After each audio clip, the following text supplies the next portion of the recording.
இப்போ குறிப்பா நம்ம இந்த ரியல் எஸ்டேட் இன்வெஸ்ட்மெண்ட்ல தான் இந்த நெறைய லீகல் ப்ராப்ளம்ஸே வந்துட்டு இருக்குது. இப்போ எக்ஸாம்பிள் இப்போ ரீசென்ட்டா கூட நம்மளோட ஒரு ஃப்ரெண்ட் வந்து ஒரு ப்ராப்பர்ட்டி பர்ச்சேஸ் பண்ணியிருந்தாங்க. பர்ச்சேஸ் பண்ணல. என்ன பண்ணிட்டாங்கன்னா, ப்ராப்பர்ட்டி எல்லாம் பார்த்துட்டாங்க. பார்த்துட்டு இவங்களுக்கு லோன் மீன்ஸ் அப்ஃப்ரண்ட் பேமெண்ட்க்கு வந்து லோனுக்கு வேண்டி என்ன பண்ணிட்டாங்க, அட்வான்ஸ் பேமெண்ட் குடுத்துட்டாங்க. இந்த பேமெண்ட் குடுத்ததுக்கு அப்புறம் அந்த லோன் ஆக்சுவலா எலிஜிபிள் ஆவல அவங்களுக்கு. இப்ப என்ன ஆகுதுன்னா, இந்த அட்வான்ஸ் பேமெண்ட்ட ரீஃபண்ட் பண்ண முடியாது அப்படின்னு ஒரு இஷ்யூ வருதுங்க. இத வந்து எப்படி ஹேண்டில் இது பண்றது? வந்து தான் பெரிய இஷ்யூ. மிகப்பெரிய பிரச்சனையே இதுதான். இப்போ வந்து முதல்ல உங்களுடைய கான்ட்ராக்ட் சைனிங். இது மாரி நானுமே ஒரு இஷ்யூ பார்த்துருக்கேன். பட் அதில என்னன்னா ஃபர்ஸ்ட்டு பேமெண்ட் பண்ணிட்டு அப்புறமா தான் கான்ட்ராக்ட் சைன் பண்ணியிருக்கிறேன். பட் ஸ்டில் அந்த கான்ட்ராக்ட்ல என்ன இருக்குது அப்டின்னா, பேமெண்ட் வந்து ரீஃபண்டபிள் கிடையாது அப்டின்னு. பெரும்பான்மை அதுதான் வந்து உங்களுடைய பேமெண்ட்ஸ் வந்து எத்தனை எத்தனை தவணைகளாக தர வேண்டும். அதை எப்படி ஸ்ட்ரக்சரலா வந்து அந்த பேமெண்ட்ஸ வந்து பண்ணணும். உங்களுடைய நீங்க பண்ணியிருக்கக்கூடிய டெவலப்பர் வந்து ரெரால ரெஜிஸ்டர்டா ப்ராப்பரா இருக்கிறாரா? உங்களுக்கு வந்து அப்படி ஒரு காலம் உங்க டெர்ம்ஸ் ஒத்து வரல அப்படின்னு சொன்னா, ஈஸி எக்ஸிட் அண்ட் குளோஷர் அது எப்படி இருக்குது? அது சம்மந்தமான அக்ரீமெண்ட்ஸ்ல, பேப்பர்ஸ்ல யூசுவலாவே ஒரு பெரிய டெவலப்பர்ஸ் வந்து பல 100 பக்கங்களுக்கு வந்து பக்கங்கள் வச்சிருப்பாங்க. யூசுவலாவே நீ ஒரு லோன் எடுக்க போறீங்க இந்தியால அப்படின்னா, நான் லோன் எடுக்கிற ஆர்வத்தில நீட்டுற இடத்துலலாம் சரசரம் மார்க் பண்ணி குடுத்துருவாங்க. யாருமே படிச்சுலாம் கையெழுத்து போட மாட்டாங்க.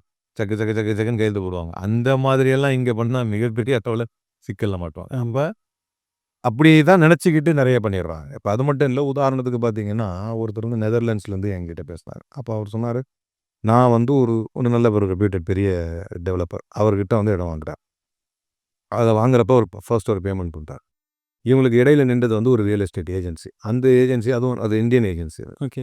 அவங்க என்ன பண்றாங்க அப்படின்னு சொன்னா, அடுத்த கட்ட பேமெண்ட்டுக்கு என்ன பண்றாங்க, ஒரு மெயில் போடுறாங்க. அது வந்து ஒரு ஃபேப்ரிகேட்டட் மெயில் ஒண்ணு ரெடி பண்ணி, அந்த மெயில்ல இவங்களே ஒரு எஸ்க்ரோ அக்கவுண்ட்ன்னு சொல்லுவாங்க. அந்த அக்கவுண்ட்ட குடுத்து, அந்த அக்கவுண்ட்ல வந்து பணம் போடுங்கன்னு. அவர் போட்ட பிறகு சம்மந்தமே தெரியல. டெவலப்பர் என்ன சொல்றாரு, எனக்கு அந்த அக்கவுண்ட்க்கு சம்மந்தம் ரியல் எஸ்டேட் ஏஜென்சி ரெஸ்பான்ஸ் பண்ண மாட்டேங்கிறாங்க. இப்ப இவரு அங்கிருந்து அத புகாரா கொண்டு வரணும், வச்சிரணும். அப்ப நம்மட்ட வரார். இந்த மாரி விஷயங்கள் வந்து கொண்டு வரணும். இது எப்படி பண்றது? அதுக்கப்புறம் ரொம்ப போட்டு மண்டைய பிச்சுக்கிறாரு. இதுல என்ன பிரச்சனை வருதுன்னா, இவர் அந்த சம் செர்டைன் லேக்ஸ் வந்து அதுல செகண்ட் பேமெண்ட்ல பண்ணியிருக்காரு. அதாவது ஐஎன்ஆர்ல பார்க்கும்போது செர்டைன் குரோர்ஸ் வந்து முதல் பேமெண்ட்ல அங்க பண்ணியிருக்காரு டெவலப்பர். ஓகே.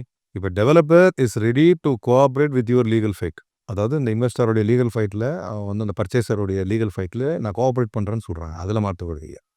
பேலன்ஸ் பேமெண்ட்ட முடி அப்படிங்கிறது. இவர் சொல்றாரு, நானே I have been entangled and I have been caught up in a scam. என்ன போய் முடிக்க சொல்றீங்க, எனக்கு சப்போர்ட் பண்ணுங்க அப்படின்னா, அப்ப as per terms and agreements பாரு. ஒண்ணு குடு. இல்லன்னா இது நான் ரீஃபண்டபிள். கிட்டத்தட்ட ரூ. 2,00,00,000 கண்டிப்பா. அது நான் ரீஃபண்டபிள் அப்படின்னு இவங்க சொல்லும்போது, மத்தளத்துக்கு இரு பக்கமும் அடிங்கிற மாரி அவர் வந்து சிக்கிக்கிறார் இந்த இந்த விஷயத்துல. அப்ப அக்ரீமெண்ட்ஸ படிக்கிறதோடு மட்டும் இல்லாம, ஸ்கேம் அலர்ட் ரொம்ப ரொம்ப முக்கியம். எதுல நம்ம இந்த பதட்டப்படுத்துறது, அவசரப்படுத்தி இதில பேமெண்ட்ட போடுங்கன்னு, உடனே பண்ணுங்க, இன்னைக்கே பண்ணுங்க அப்படின்னும்போது, அத படிக்காம அல்லது என்ன அக்கவுண்ட்ன்னு தெரியாம, அதனுடைய வேரபோட்ஸ் அதோடைய பின்புலம் என்னன்னு தெரியாம அதில போய் இன்வெஸ்ட் பண்றது. இப்படி அனைத்துமே மிகப்பெரிய சிக்கல்ல தான் போய் முடியக்கூடிய ஒரு வாய்ப்பு இருக்கிறது.